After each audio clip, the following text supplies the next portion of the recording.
Like, well, you know what's going on. Someone wanted a lot of attention, and now they got it. that was the whole episode. That was the app. Yeah. That was the They're like, premise. Is that what it was? Like, we want privacy, and they keep going on every magazine. Yeah. Be a regular person. Yeah. Go get a job in an office. She wasn't that big of a deal in 2014. That is interesting. Yeah. Isn't that interesting? Thanks for hooking that up. But people always allude to the fact that Marcus Anderson has been Meghan's pimp daddy. Allegedly. Yes. So that's why I think he maybe is thinking like, Start your new year with clarity by subscribing right now so you never miss the unvarnished truth. Because right now, the one man Meghan Markle cannot silence has just blown her carefully constructed world apart, and you need to hear the story everyone else is too terrified to touch. It is late December 2025, and the timing could not possibly be worse. Meghan Markle is in the midst of trying to launch her new Netflix lifestyle show, an endeavor entirely predicated on her positioning herself as an authentic, relatable voice that the public should trust and emulate. She is selling a curated version of herself, a brand built on elegant authenticity. Released this article, Why Meghan Markle's best friend, who set her up with Prince Harry, has vanished. Whatever happened to Meghan's best friend Marcus Anderson? The tall, handsome Canadian was third wheel in the early days of her romance with Prince Harry, and he was front and center at their 2000. Meanwhile, in an Austin, Texas studio, Joe Rogan, indisputably the most powerful podcaster on the planet with an audience that dwarfs traditional television networks, just dropped an episode that has the internet absolutely exploding. This isn't just another news cycle. This is a digital detonation that threatens to shatter the very foundation of the narrative Meghan has spent years painstakingly constructing. To understand the gravity of the situation, you have to understand the unique position Joe Rogan occupies in the modern media landscape. He is not a tabloid journalist chasing clicks, nor is he a royal commentator with an obvious axe to grind. He is a behemoth, pulling in an estimated 11 to 14 million listeners per episode, backed by a Spotify deal worth over $200 million. His audience is massive, incredibly diverse, spanning every conceivable demographic, and most importantly, they trust him precisely because he operates outside the restrictive boundaries of political correctness or celebrity deference. He doesn't filter himself for publicists. When Rogan speaks, it trends globally within minutes.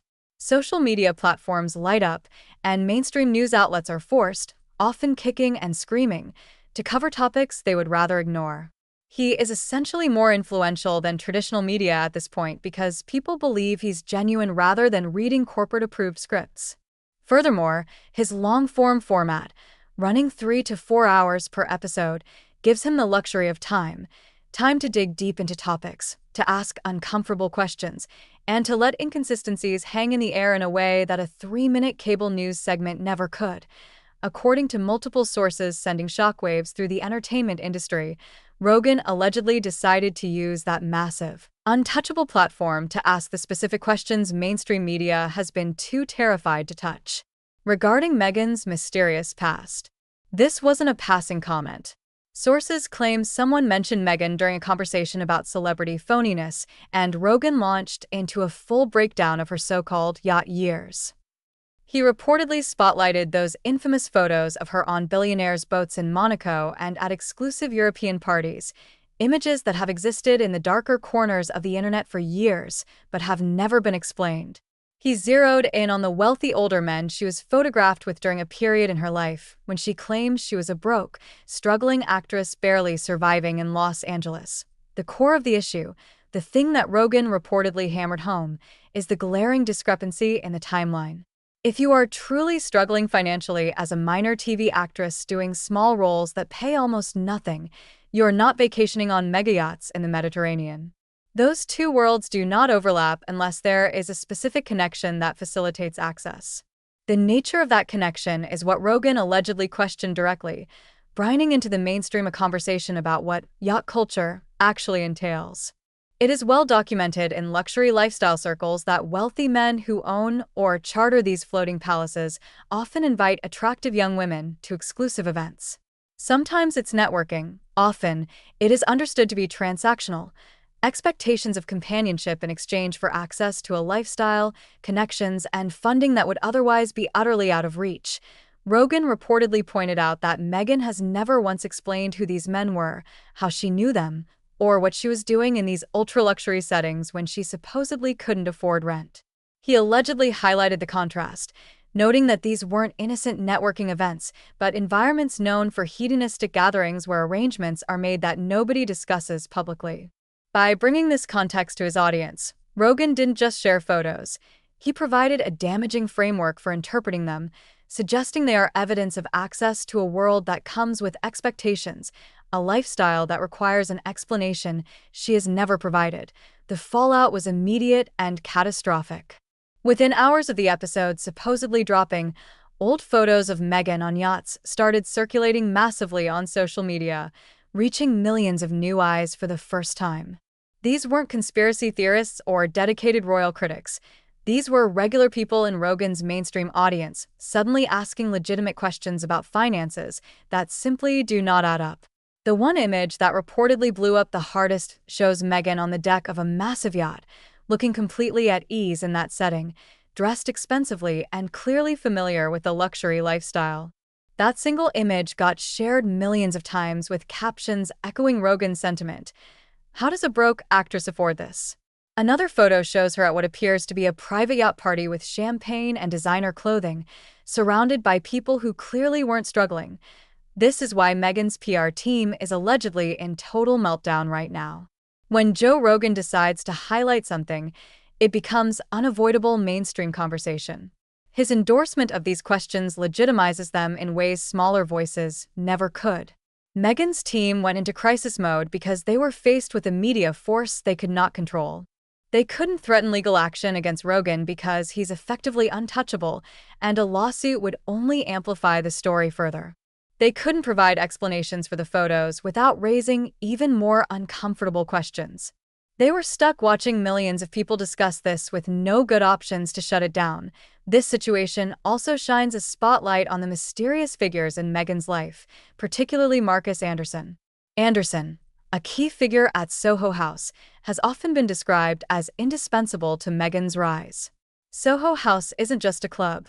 It's a scene, a network where Hollywood hopefuls rub shoulders with high society heavyweights. Anderson was the third wheel in the early days of her romance, with Prince Harry and front and center at their wedding.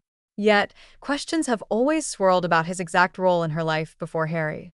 Rogan's alleged deep dive has reignited speculation that Anderson was the conduit, the connector who facilitated her access to these elite circles and the yachting lifestyle long before she was a household name.